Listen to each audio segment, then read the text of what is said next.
Well, thank you guys so much for coming to this first panel of the Festival MEGA. My name is Avery Rube. I am a co-founder at Afford Studio, where we make educational video games. And I have three amazing panelists with me, where we're going to be concentrating mostly during this conversation about educational games, how to make them, why we started making them, what the opportunities are and what the challenges are in this ever-growing field. We also want to give the people in the audience a chance to ask us questions. So as we kind of progress throughout the panel, which will last about 30 to 35 minutes, we invite you guys to think of questions, and then if you have a question, maybe towards the middle or the end, raise your hand and we'll answer your questions. So I wanted to start with a quick conversation about who these people are on the panel, and also why we kind of got started in this industry. So I'm going to start with François, who's here on my right, who makes a great game, a great math game called Slice Fractions. And François, why don't you tell them a little bit about who you are and why you started out in this field? Sure thing, yeah. Hi, so my name is François. I started a company called UdoLab. So I started in educational games about 10 years ago. So before that, I was in the game industry in the States working on shooters. And I had kind of a change of heart. Like, even though the game we worked on had quite a big impact and like millions of players and whatnot, it still wasn't clear if that was a good or bad thing at the end of the day. And so I wanted to go in a field for which I could measure that, right? Like measure the impact and benefits of the games.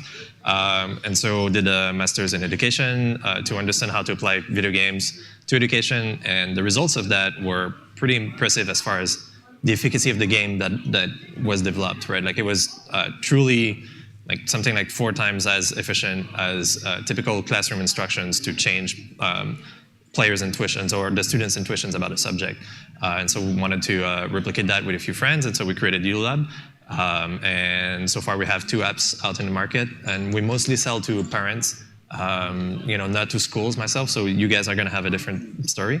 And yeah, so far it's been doing pretty good reception as well. And we have a booth right there after if you guys want to try the games out. Okay, thanks so much, François. Next, I'd like to go to Joseph, who makes an awesome writing game in French and in English called Constellation de l'Ours, which in English is Borealis Tales. And Joseph, why don't you tell us a little bit about why you got started in this field and maybe your impressions so far of what you're getting out of it and how it's been so far. Sure. We started the game because actually, me and another guy were doing comic book workshops in La Naudière. And it was a project to get students to write. So it was often classes with people that are often young boys, or not. The teachers have a problem inspiring them to write. So that program had a bunch of flaws that made it hard, such as some kids are having a hard time to draw, and it took really long. So we basically made a game that responds to this. So you create stories in a rich environment that's stimulating for everyone, with dragons and knights and everything. But you do it all in a world-building environment where you create your stuff really fast, and the teacher has a really fast feedback for it. So it worked really well. It was like confusing because you develop it for a year and a half and you have no idea really. And then when we pushed it in classes, it's really cool to see, like, it does exactly what we planned. It recreates the effect of excitement of making stories, but they do it in a more efficient way. Yeah, in a more interactive way. It's really an amazing game, and if you go into the other room to the left there, you can play the Borealis Tales. You're really going to love it. Now I'd like to talk with Paul-Étienne, who makes Investor Hero, which is a financial education game. And Paul-Étienne has been making games for a while too. So Paul-Étienne, can you tell us a little bit about why you got into this field? And so far, what have been your impressions of it? Yeah, so hi, my name is Paul-Étienne. I've been working in games for a bit more than 15 years. Recently, I've been delving more into educational games, worked with Avery, worked with a whole bunch of people. What I found is that educational games, they offer even more creative freedom in some places than traditional games. So I kind of like fell into the passion of it, basically. So I thought, like, what is one subject in life that nobody wants to learn, but everybody needs to survive as an adult? And I said, well, financial education is pretty much on everybody's radar as like the first thing they hate. So I said, why not make a game that eases people in for their own personal lives, to be able to learn about money, about personal finance, savings, investing, and stuff like that. And so I started creating this project, and the project is still in development, still like doing a lot of play tests with nonprofits and such. And so yeah, right now it's a great ride. Lots of stuff is still possible. So it's basically for young people and young adults, and it's on smartphone. All right, thanks, Paul-Etienne. I'll just quickly give you a little bit of an introduction to myself. My name is Avery Rube. I actually was not a game developer before. I'm actually a little different than everyone else on this panel. I was just a teacher, and one day I saw a video online about this idea of using games to help students learn, and I just kind of had an aha moment, and I said, okay, that's what I wanted to do. So I started making second language games, just pen and paper in my classrooms, and they worked so well. They were working way better than a lot of other stuff we were doing. So then I started to kind of do a lot of meet and greets, and I met some people who were interested in making educational games at a Ford studio, and we founded this company about 4 years ago. And I've fallen in love with it ever since. I'm truly not a gamer, though. I don't really play very many games. I play casual games, like the game Heads Up, or I played Candy Crush. I'm sure that's sacrilegious to say that in the Mega Festival. I'm going to get thrown out if I say it too loudly. But I don't really like complicated games. I don't really like playing video games. First-person shooter, I've literally never played a first-person shooter in my entire life. But I understand their power to motivate students to try something just because they're interested in it intrinsically. The idea of leveling up, the idea of playing with friends and learning to collaborate through game experiences. So I fell in love with it, and so I've been working on this in this field ever since. So now what I'd like to do is I'd like to talk a little bit, or ask a question of our panelists, a little bit about the opportunities in the marketplace right now for making and selling games. What do you guys see are the most exciting opportunities out in the market today for educational games? Francois, what do you feel like in terms of opportunities? Right. It seems like the strategies that I see that are working well, right? Like some companies are able, like I think your company is able to sell a product that has a lot of room to grow to schools directly.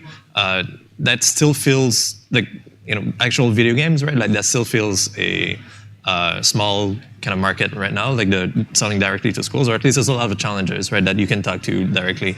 But it seems like you're quite successful doing that, so you're kind of a good example of it. You're doing well. Yeah. Cool. But that's a tough sell. And then there's also, we're more on the parent side of things, right, the consumer market. Usually what seems to work is subscription model. Again, that comes with a bunch of different hardships, right, and how to build your package to make it work that way. So that's the current model that works on iOS. And if you sell your game on the App Store to parents, it seems to be the only way to kind of survive as a company, is to sell a recurrent subscription. And then another field that's typically not talked about so much, I feel, as being an educational game field, right, is the simulation market just on Steam and every regular channel out there. So I would consider games like Kerbal Space Program or SimCity, or like all of these amazing games that are just doing really well in the main consumer, gamer games, right, to be great educational products. And so that's a way in which, if you want to kind of make educational games, I feel like that's one way in which it can be successful as well. To a scale that's way bigger than the first two that I spoke about. So. Yes, so there's a definition of educational games which is sometimes hard to pin down. Is a game like Civilization an educational game, or is it an entertainment game?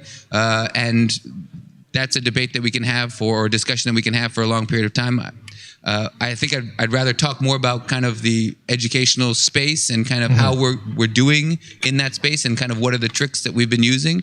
Joseph, do you want to talk about selling into schools and how you get teachers to try the games out and how you get the students to fall in love with your game? Sure. Well, one thing that really helps is to start locally, because we realize that even though like ads and everything are efficient, it's really the best way is just to go and meet with teachers. So obviously that's a good thing and a challenge, because we cannot go see individually each teachers. So, but like doing training for a school or stuff like this, where you do both getting feedback, train the teachers, and be able to present your product. Also reassure them because they have ideas of, whoa, educational games, this is not a game room. So you get to do all this at once. So basically our strategy that works fine is to we go in classrooms, we go in schools, we do school board training. And I mean, it's hard because it's hard to ship outside. You need to be, I mean, even Quebec is pretty big, we cannot go everywhere, but still that's what we found worked the best. Great. And Paul Etienne, I know that you've been working with not-for-profits in order to get your game to different users. Can you talk a little bit about that strategy? Because it's different than the working with schools. It's not the same idea. Yeah, well, basically, like a game about financial education, I could put it on the App Store magically and hope everybody downloads it and pays for it, but it's not necessarily like, within the Candy Crush crowd and, latest Xbox game versus a game about financial literacy. What are you going to play with buddies, on a Friday night? And you can guess the results. So my strategy was basically to aim for existing channels of financial education that exist throughout Quebec. And so I partnered with Jeux Quebec, which is a nonprofit that does financial education workshops in schools around Montreal area and around Quebec City. And so these guys are great to work with. And it allows me to basically piggyback on an existing ecosystem in which, and I can then bona fide or complement their content in an interactive way, in a edutainment way, and everybody wins basically. They get a game in which they can exercise what they've learned in the workshop, and then they can hopefully take home this game and keep playing it, a couple of minutes every day, and just learn something about their wallet, basically their money, their wealth. A bit like Duolingo, basically, but for personal finance. So, yeah, that's the strategy so far. And to piggyback on that, that's one of the reasons I fell in love with the idea of learning games is that you can extend the classroom, that you can take the game home, and if you do like playing the game, you can keep playing it. And honestly, all the games that are up here and that we're talking about are really fun games, and that's what students do. At Affordance, one of the ways that we do that we sell our games is actually we do service, which means that an organization that wants a game, so for instance a museum or an organization like Allo Prof, which does tutoring all throughout Quebec, they ask for a game, we propose a specific design, and then we work with their content experts to make that game. And then when the game is made, the organization that we made it for does the marketing, gets the users. So for instance, we made a game for the Montreal Science Center, which is just over there. And they have a lot of people that come to their website, so it's actually easier for them to get people to use the game. If we had to do the game, making the game and the marketing, the budgets are very different and it requires a different skill set. Now we're just really designers and we make the game. So it seems like worldwide that's the model that all the biggest companies that I know that create educational games out there are doing service, right? They're companies for service. Actually selling that to schools or consumers is typically for smaller, supports typically smaller companies, I think. So right. Yeah. So Jesse Schell, which is one of the most well-known game designers in the world, he has 100 employees, and they do 50% entertainment games and 50% educational games, and the 50% education are most only service contracts. So it is a popular model. I know Francois had a burning question that he wanted to ask us. So why don't we let Francois I'm actually, before we delve into that, I was actually curious to hear about the audience, what they want to hear about, right? Because I could see people being more interested on the consumer side of things. Hey, I've got kids and I want to find great games for my kids. I'm not quite sure how to judge educational games and whatnot. We can talk about that. Or we could talk more about the realities of the market and how it is more from the developer side, how do we design educational games and that kind of area. And so just, yeah. So, how's that? Okay. So the question was, how do you finance the development of a game? So Francois, do you want to talk about this? So we can talk about that. And then just before I answer that question, I will right after, I'm just kind of curious, there's a consumer side of things. How do I pick my own educational games? And then how do I create educational games? Just raise your hand, how do I pick educational games? Is that You're interested in how do I pick educational games? Yeah, or more, how do you create educational games? From it. Okay, so we're going to speak more about the developer side. All right, excellent. So to your point about financing, it really depends, right? On our own, when we started, we basically bootstrapped everything. We had previously had good jobs and then just kind of live on that for a few years. and we lived out of the sales. There's a few programs that you can apply to, so we basically bootstrapped the company initially. I'm trying to think of other models out there that I see. So, right? so like we do service. We actually get someone to pay for our game. So someone like in your case, Alloprof will say we've got a budget, pitch us a game, and there's a bunch of people who pitch, and then if you win the pitch, then you make the game, and then you work with them, but they pay you. But then afterwards, you don't get any money, right? It's the game's usually for free, and we don't make any money off of it. So then you have to go pitch again and again and again. So there's advantages because you get money up front, but then there's disadvantages that you're always pitching. There's definitely always pitching. Yeah. Always pitching. There's definitely a few programs that exist here in Canada as well. So if you're in the States, there's a great program specifically for educational games, and I kind of wish I had access to that. And if you're in Canada, I guess you could look at programs like the CMF, Canada Media Fund, or Fonds des médias du Canada, which you can pitch to. They have their own set of criteria. They don't really finance educational serious games, but you can pitch them. They like innovation, and so you can say, well, I'm innovating by doing educational games, right? So that's one way you could get that. There's a few other programs out there. Joseph, you guys want to talk about how you guys made your game? Yeah, but I mean, us, we got really lucky. It was really easy. We got angel investment for all of it. So we pitched once and we developed. So, I mean, not much to say.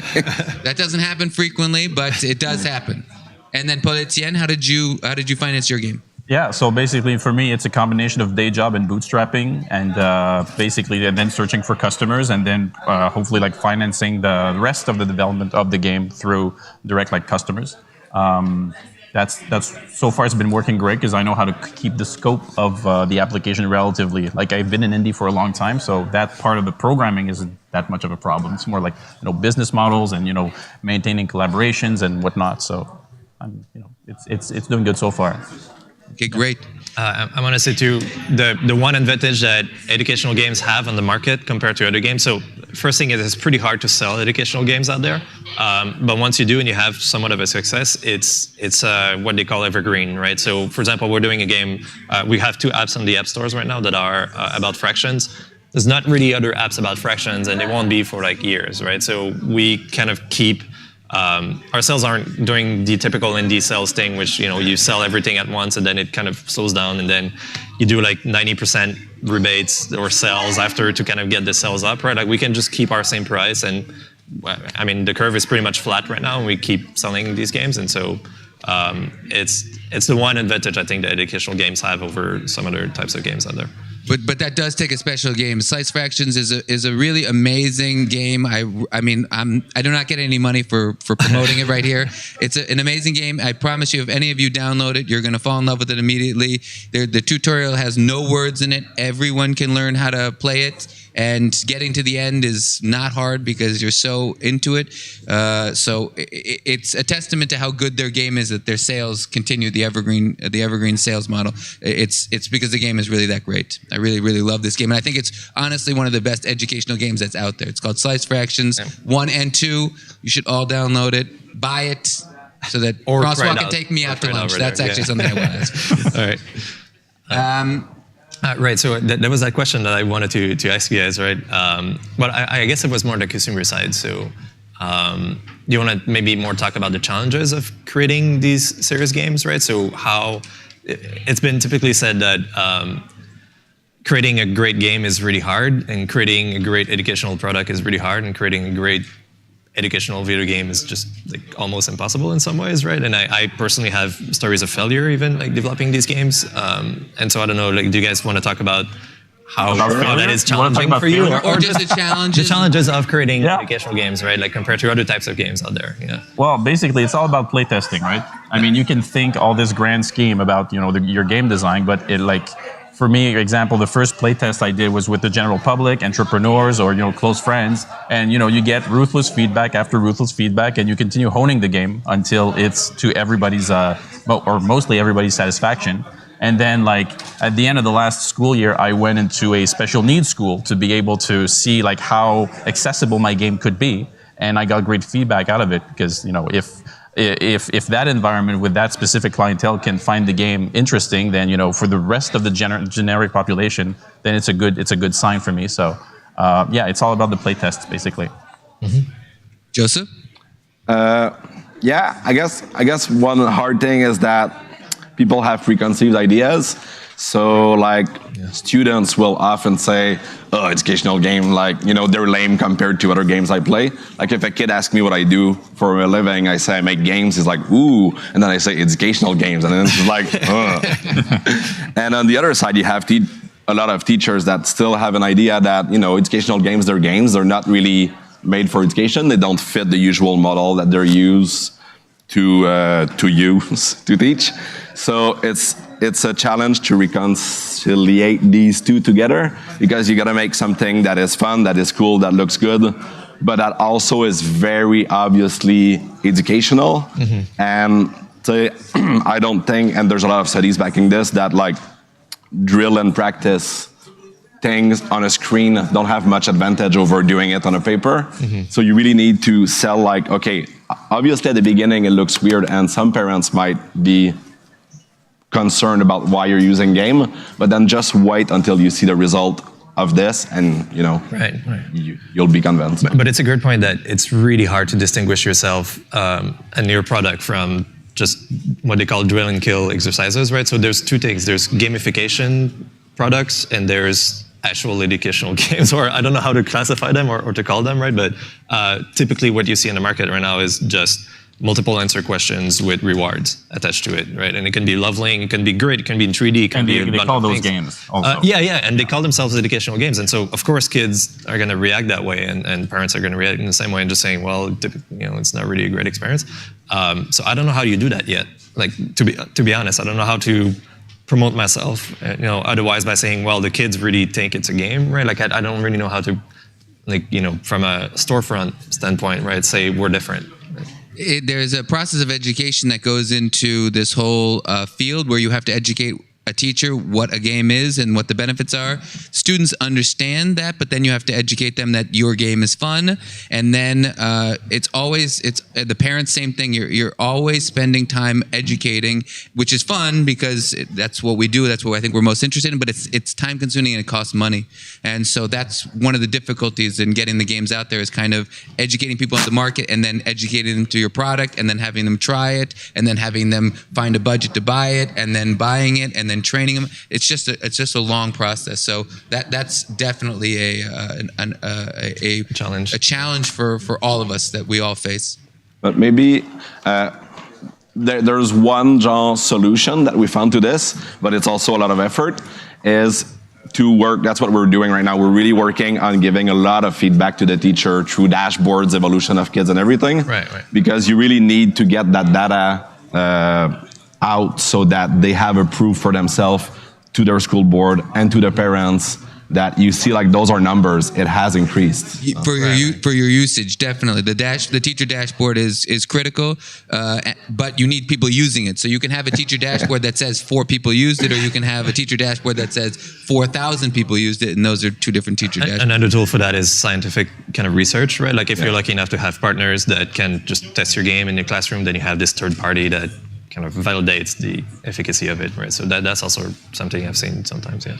Yes. I mean, we have something going for ourselves that is, you know, especially if you use the game in class, you kind of have it's bad to say it like that, but basically a captive audience, as in, you know, if you're talking about, you know, financial education, for example, well, you know, they're already doing this in class or in a workshop, so if you plug the game in, then, you know, they know what to expect, basically. They're not expecting like a purely, you know, epic video game of like Xbox or whatever. Well, and I never had problems selling the idea of educational games in schools for kids, right? It's mostly kind of the other layers, but, you know, yeah, you compare yourself to like a classroom instruction, right? So the competition isn't that. Or a textbook. Like a huge textbook, which is more fun. It's like, it's an easy call. Do you guys want to take other questions? We have about 10 more minutes, so we can just keep babbling on here. If you guys have a specific question, we'd love to answer it. If you don't have a question, we can keep babbling on. It's Saturday morning. This guy had a question. It looked like you were about to raise your hand. No? Apparently not. So, I mean, certainly we can talk more about the realities of the market, and because it seems like it's more on the development side of things. I didn't answer my own question, I guess, about the challenges of creating these games, right? And I guess the main thing I would say is basically that when you create a game, a typical game, right? Like you do a playtest and then, or a regular game, you do a playtest and then you find out that there's a particular game mechanic that's hard to teach. And so you just can decide if you want, well, I'm not going to teach that game mechanic because it's too complex, I'm going to teach something else. And you replace that game mechanic with something else, right? If you do an educational game, it's not really an option sometimes to substitute these game mechanics because it's the learning subject, right? So in our case, we had to teach the notation of fractions, so 1 on 4, right? And we had that in our game, and kids just didn't understand why, like what the number meant and what the bar in between was, or they just didn't see fractions yet. And so we just couldn't say, well, that mechanic doesn't work, let's just switch to something else, right? Like that's the actual subject you have to teach. And so sometimes you're kind of forced to like really take more time to kind of create tutorials and explain something in a longer way that you would typically in a regular game, right? Like you're forced to go through long tutorials, or I call them tutorials as a sequence of levels, right? Like you're forced to actually teach something in there, and so like it's definitely a challenge game design wise. I find that I like it. Like it's really way more fun for me to do educational games than regular games. It's just it takes maybe 3 times more. You know, the duration of prototyping is certainly 2-3 times more than regular games. Joseph? Well, also a hard thing is that, like, you know, if you sell a game genre that targets teenagers and young adults, you can pretty much take that market and make a game for it. While kids from grade 1 to grade 6, they like drastically change. Yeah. So you don't say the feedback loop also needs to be with a bunch of different people and then adapting the game. And I mean, it's not the same for everyone, but we try to make a product that can work from grade 1 to 6. So finding this balance where, okay, those really small ones get it, but the older ones are not being bored by all the explanation. Their own preferences change quite a bit over time, right? So yeah. So, and I'll say even like, I don't know, our iconography, that's a very concrete example, but our iconography worked really well with like grade 3 and 4, but then like, and up, but younger ones, they really didn't get our symbols for icons. So then, you know, like, how do you translate infinity to a first grader? Like the infinity sign? That's a hard thing to make a drawing for. So. Well, you touch on something like multiple audiences, which is what I'm considering also for my game. Like every decade of a person's life has its own like financial prerogatives. You start up with the first credit card, your first rent, or your first like you want to build an emergency fund. You want to, you know, and then you want to start with investing, but that's usually like a little bit later in life when you're a young adult. So, like if you have characters, if you have missions, then you can actually like basically do some things for every decade of a person's life. So, of course, the content will not be exactly the same, but if you have a good enough game design that's flexible enough, then you can reach like teens, and you can reach also young adults, and eventually for the more advanced topics, you can reach, older people. One of the challenges I face is that I teach a Latin second language learning, and one of the things that teachers have a hard time is getting their students to talk to each other. So I made a multiplayer game to get students to talk to each other. It's like a negotiation game, and everyone had to talk to each other to negotiate for different items like cars and pizzas and trips to space. And one of the things I found is that working with classrooms and having a multiplayer game is very, very, very hard because one, you need Wi-Fi, which classrooms frequently have, but it's not always stable. And then after that, you need to create an environment by which the teacher feels comfortable working with the students, talking to each other, and kind of jumping from partner to partner and kind of moving around a lot. And that sometimes doesn't always work so well. So we are now moving for the second language learning. We're going more towards a single player game. I think that the multiplayer game is possible, and I think that there are many ways of doing it. I just think it's challenging in a lot of regards. So for the second language learning, we're going to be putting out a bunch of games next year that are all single player games. And there can be challenges between the players, but it's really that my score versus your score, or my individual game versus someone else's individual game. I'd like to get back into the multiplayer game, but we face so many challenges with it that we're gonna wait on that. We're a little hesitant on that. So we have about 3 more minutes. One of the things I'd like to do quickly is talk about an association that we're all part of. It's called the EDTEQ Association. So it's these Entreprises pour le développement des technologies éducatives au Québec. We're about 60 companies, and not-for-profit, for-profit, small and big. We work directly with the Ministry of Education in order to help the MIS, the Ministère de l'Éducation et de l'Enseignement Supérieur, dans le virage numérique, which is the digital transformation of learning. And we just got a grant from the government for about $1 million to create a training center where teachers can come and learn about educational technology and learn how to use it more effectively. So it's not just for teachers, but it's also for pedagogical advisors, so that they can bring educational technology into the classrooms more effectively. And we're really, really excited about it. So it'll be something that hopefully will allow us all to kind of test our games, train teachers on our games, get feedback, and make better products for the classroom. So if anyone out there is interested in making educational games or already doing educational games or any kind of educational technology, please come and see us afterwards, because we can tell you about this association, which is very inexpensive to join, almost free, and there's a lot of benefits, like in terms of sharing knowledge and sharing experiences. You know, we talk all the time and we learn from each other's mistakes so that we don't have to make the same mistakes twice, and that's what a little bit we're trying to do here today. So if you are interested in making an educational game or any educational technology product, please come and see us afterwards. We'd love to kind of tell you more. Do you guys want to add anything else? Is there anything else you want to talk about? Good. It's mostly if there's any questions before the end of the panel or anything like that. No. Any last questions? All right. Well, thank you guys so much for your attention. We really, really appreciate this opportunity. Thanks to all the organizers at MEGA. It's an incredible event. We're so happy. We've been blessed to be here, and have yourself a great time. Yeah, if you guys want to try out the games, they're right. They're over there. Next room there. Yeah. Thanks so much. Thank you. Thanks.